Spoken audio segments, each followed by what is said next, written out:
Kemenkeu siapkan 266 triliun untuk gaji PNS 2022. Kementerian Keuangan menyiapkan senilai 266,41 triliun untuk pembayaran gaji dan tunjangan kinerja pegawai negeri sipil atau PNS. Alokasi anggaran tersebut masuk dalam Rancangan Anggaran Pendapatan dan Belanja Negara (RAPBN) 2022. Hal tersebut tercantum dalam buku nota keuangan 2022. Pada tahun 2022, anggaran untuk belanja pegawai dialokasikan sebesar 266,413 miliar.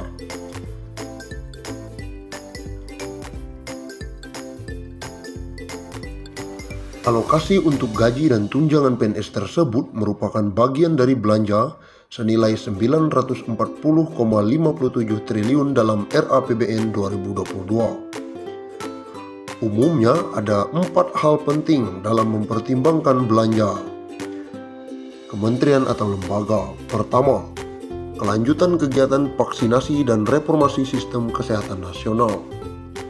Kedua, kelanjutan program bantuan sosial diantaranya kartu sembako, menerima bantuan iuran, jaminan kesehatan, dan KIP kuliah serta mendukung reformasi perlindungan sosial secara bertahap dan terukur. Ketiga, pendanaan proyek multi-year dan penyelesaian proyek strategis nasional.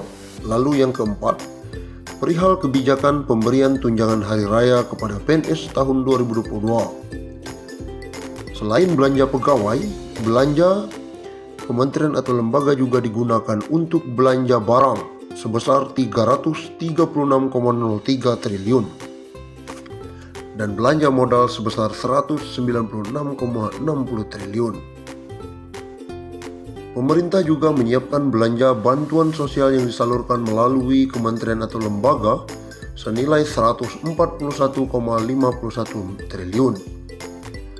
Alokasi tersebut akan digunakan untuk melanjutkan program bantuan sosial seperti program Keluarga Harapan, kartu sembako, iuran PBI JKN, dan program KIP kuliah. Pemerintah juga akan melakukan program Indonesia Pintar, bantuan asistensi lanjut usia, bantuan disabilitas, serta bansos penanggulangan bencana. Dalam rangka meningkatkan tingkat perekonomian dan kesejahteraan masyarakat miskin, pemerintah memberikan bantuan sosial kepada masyarakat miskin melalui berbagai program. Bunyi informasi tersebut. Sebagai informasi, belanja kementerian atau lembaga bersumber dari rupiah murni senilai 788,8 triliun dan non-rupiah murni 151,8 triliun. Pada 2022, belanja kementerian atau lembaga lebih rendah dibandingkan outlook APBN 2021 yakni 1059,4 triliun. Undang-Undang Republik Indonesia Nomor 11 tentang pensiun pegawai dan pensiun janda atau duda, bahwa perlu menetapkan peraturan tentang pemberian pensiun pegawai dan pensiunan janda atau duda sebagai jaminan hari tua dan penghargaan atas jasa-jasa dalam dinas pemerintah kepada pegawai negeri yang sesuai dengan ketentuan-ketentuan dalam Undang-Undang Kepegawaian. Undang-Undang tentang pensiun pegawai dan pensiun janda atau duda. Pensiunan pegawai dan pensiunan janda atau duda menurut undang-undang diberikan sebagai jaminan hari tua dan sebagai penghargaan atas jasa-jasa pegawai negeri selama bertahun-tahun bekerja dalam dinas pemerintah. Pensiunan pegawai, pensiun janda atau duda, dan tunjangan-tunjangan serta bantuan-bantuan di atas pensiun yang dapat diberikan berdasarkan ketentuan-ketentuan dalam undang-undang. Bagi pegawai negeri sipil atau bekas pegawai negeri sipil yang terakhir sebelum berhenti sebagai pegawai negeri sipil atau meninggal dunia, berhak menerima gaji atas beban anggaran pendapatan dan belanja negara. Menjelang pembentukan dan penyelenggaraan sesuatu dana pensiun yang akan diatur dengan peraturan pemerintah, dibiayai sepenuhnya oleh negara. Sedangkan pengeluaran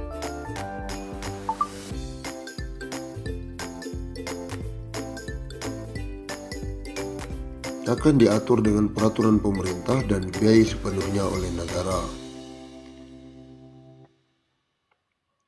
Bagi pegawai negeri atau bekas pegawai negeri yang tidak termasuk di atas, dibiayai oleh dana pensiun yang dibentuk dengan penyelenggaraan yang diatur peraturan pemerintah.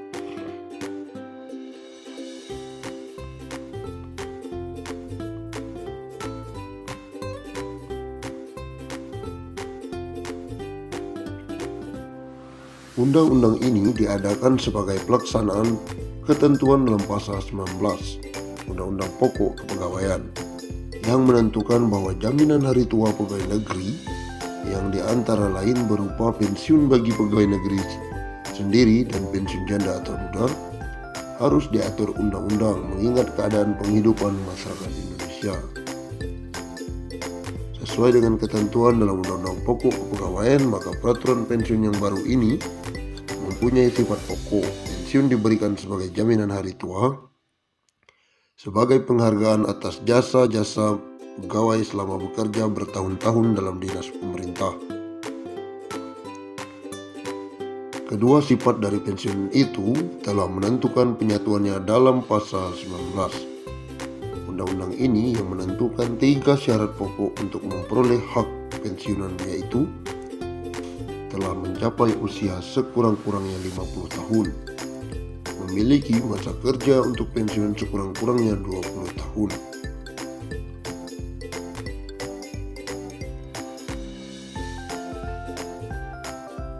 golongan-golongan pegawai yang termasuk dalam arti pegawai negeri menurut pasal pertama, pegawai negeri sipil pusat, yang kedua, pegawai daerah otonom, yang ketiga, pegawai perusahaan atau bank negara, yang memiliki ketiga unsur kepegawaian termaksud dalam Undang-Undang Pokok Kepegawaian. Dengan gaji terakhir yang berhak diterima dimaksudkan juga gaji menurut pangkat anumerta. Ada tunjangan juga dari pemerintah. Yang dimaksud dengan tunjangan umum dan bantuan umum ialah tunjangan